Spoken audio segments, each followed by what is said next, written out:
Prosseguindo no estudo da arqueologia do mundo bíblico 2, o item 16 do material didático, o faraó que buscava matar Moisés. Tutmés III, que viveu de 1482 a 1450, se tornou o faraó do Egito e tinha motivos para eliminar Moisés. Certamente Tutmés III sabia do plano de Hatshepsut de estabelecer Moisés como seu herdeiro do trono. Tutmés III morre em 1550 a.C. Em 1446 a.C., o Senhor falou com Moisés que havia morrido todos os que buscavam a sua morte. Certamente estava incluído Tutmés III. No caso, próximo, melhor colocar próximo de 1446, porque pode ter sido um pouco antes, próximo de 1446 a.C., o Senhor falou com Moisés. Eu botei Senhor tudo em maiúsculo, é uma referência ao nome Yahvé. Pode ter sido um ano antes, a Bíblia não estabelece tempo entre o momento que Deus fala com Moisés e o momento que o êxodo ocorre. Pode ter sido no mesmo ano, pode ter sido 1, 2 anos antes, ok? Então, quando Deus diz que havia morrido todos os que buscavam a sua morte, certamente estava incluído Tutmés III, Eu coloquei aí Êxodo 4:19.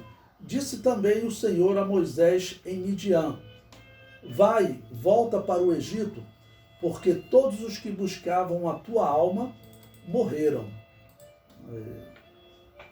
Quem seria referenciado nesse texto de morte? Certamente Tutmés III.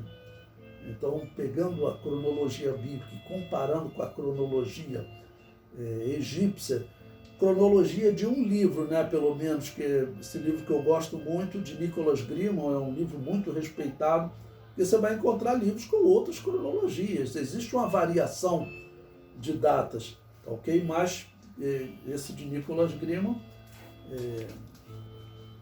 nós temos uma aproximação, uma diferença de 4 anos da morte de Tutmés para o êxodo.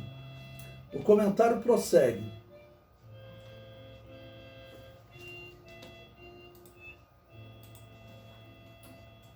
Tutmés III é chamado por muitos historiadores de o Grande. Foi o vencedor da primeira batalha registrada, a Batalha do Armagedon, ou Batalha de Megido, ocorrida em 1479 a.C. Bom, assim a história trata essa Batalha de Megido, ou Batalha de Armagedon. Teve, claro, outras batalhas antes, mas uma batalha registrada em detalhes. A história diz que essa foi a primeira batalha registrada. E uma das armas que Tutmés III, segundo a história, utilizou na vitória sobre esses adversários na área de Megido foi aquele carro de guerra puxado por cavalos, Aquele carro, segundo a história, foram os Hicsos que introduziram no Egito, ou criaram aqueles carros de guerra, O comentário prossegue. Tutmés III governou o Egito por 32 anos, fazendo com que fosse esquecida a tomada do poder por Hatshepsut e também a tentativa de colocar Moisés como novo faraó.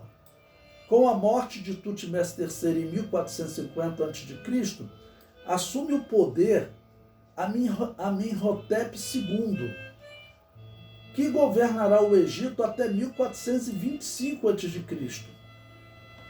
E assim justifica a palavra de Deus a Moisés, afirmando que estava morto aquele que buscava a sua alma. Tutmés III buscava a morte de Moisés.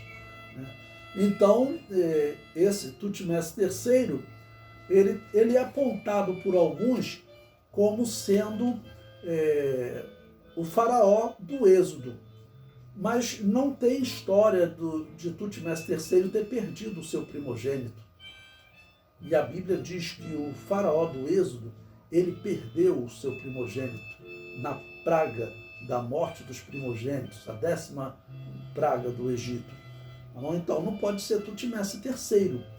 Por essa cronologia que eu fiz da Bíblia com a arqueologia, também Tutmés III não poderia ser o faraó do Êxodo, porque ele teria morrido 4 anos antes. Eu sempre falo teria porque, como eu disse para vocês, são datas aproximadas. O que nós temos que perceber essas datas aproximadas, com esses eventos, data desses eventos aproximados, existe uma harmonia com a Bíblia, uma variação que nós devemos aceitar, porque nesse período aqui eles aceitam uma diferença de 30 anos entre faraós. Tem egiptólogos que colocam o faraó numa determinada data, outro coloca 30 anos antes. Então existe aí uma variação, uma tolerância no intervalo de 30 anos para mais ou para menos, ok?